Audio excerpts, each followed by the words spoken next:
Hello, second grade. We are going to make these really fun and colorful cardboard cats inspired by the artist Klee. So to help us with our cats, we do have a couple of tracers. So when you get your tracers, you'll have a tracer for the body, a tracer for the head, and a tracer for eyes, and then you will have to draw your own nose. Now, we are going to be assembling our cat from the different pieces.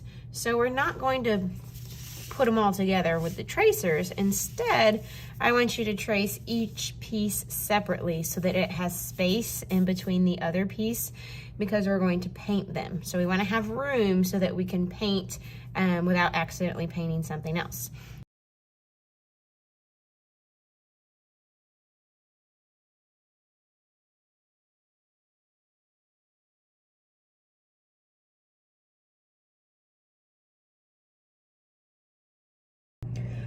All right, so let's talk about how we're going to paint these cats. We are going to be using tempera paint, which is liquid paint, which I'll show you in just a minute.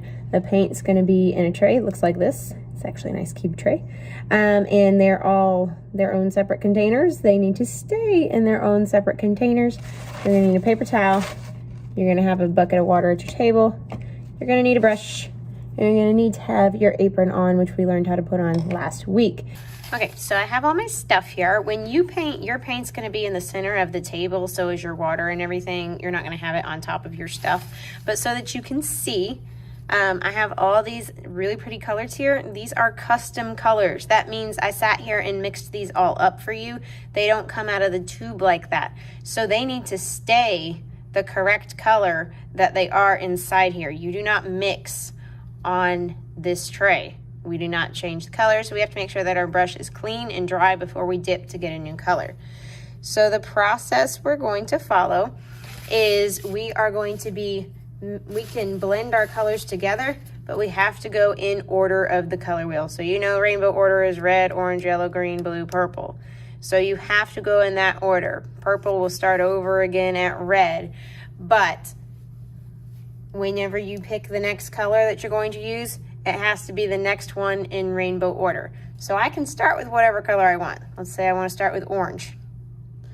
But the color after that would be yellow, followed by green, blue, purple. Does that make sense? So you're only going to pick 3. So when we pick 3 colors that are next to each other on the color wheel or in rainbow order, that is called analogous colors. Analogous means next to or beside. So let's say I will go ahead and start with orange here. To get paint on my brush, I'm just going to barely dip the tip of my brush in. This is a big brush. I'm just going to dip it in, and you'll see my paint is it's not drippy paint. It stays on my brush pretty well. I want to make sure that my paint stays at the tip of my brush. Paint down here doesn't do me any good. So I didn't dip my brush all the way until it touched the bottom of the tray. I just dipped the very tip in, and then I'm gonna make my way back to my spot. To paint our cats, guess what? They're gonna get cut out later, so we don't have to paint inside the lines. What I want you to focus on is getting nice, neat, straight brush strokes. So the way that we do that is we hold the silver part of our handle, and we stroke one way, and then we flip the brush, and we go back the other way. And I'm trying to make sure that I don't have any blobs. Now you can see, because I traced my dear sweet kitty cat in Sharpie, I can still see him. But I don't have to work on staying inside the lines. So one way, flip, and back. I'm just flipping my wrist. My brush is a square. The square part should always be down. I should never be pushing my brush to paint. I should not be going in circles. It is straight across, back and forth and back and forth. Now, if I want more orange, I can come back and get more orange, and I don't have to wash my brush off. If I want to switch my cat to a new color, the next color in order of the color wheel would be yellow, but I have to wash and dry my brush. So with my water jug, I need to go over to it, and I can't just swirl it in the water. It didn't go anywhere, did it? I have to actually tap my brush on the bottom to get the paint out. So I'm going to gently tap it Am I splashing? Am I swirling around like a crazy person? No, I'm gently pressing it into the water jug. Now my paint is off. I still can't paint with this yet because it's wet. I don't want water in my paints. It makes them gross and liquidy and watery, and we don't want that. We want them nice and thick. So I'm going to take my paper towel and I'm going to pinch my brush inside the paper towel. See, now all the water's on my paper towel, and now my brush is nice and dry and ready to go. So now I can switch to my next color.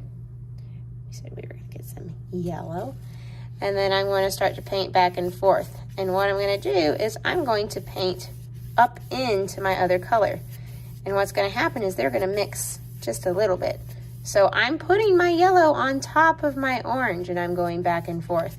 And they're going to mix and blend into each other to make a nice little color. So I'm going up and down, back and forth. My paint is really smooth and really flat. Now what do I have to do to this if I want to move on to my next color, which would be my green? If you said wash your brush, that's correct. Now I don't swirl or I don't splash. I just press it at the bottom. All right, it's clean and ready to go. Now it needs to dry. All right, now I can dip in my next color. Remember, I only get it on the tip. And then I start to go back and forth, and I'm gonna mix it up in with that yellow I just put on there.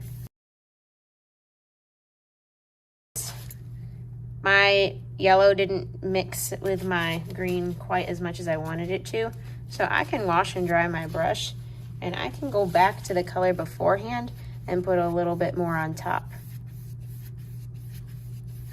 See, now it's mixing a lot better, and I like that better. Okay, so you're the artist, you kind of make that choice, so long as you are going in the order of the color wheel and you are washing and drying your brush.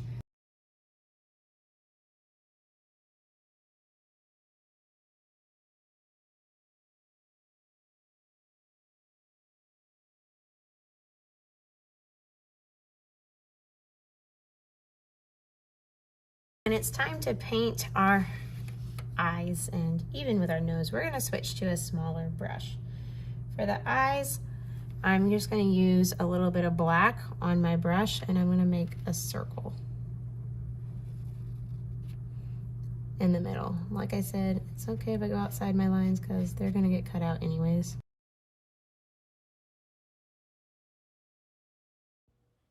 And that's where you're stopping today.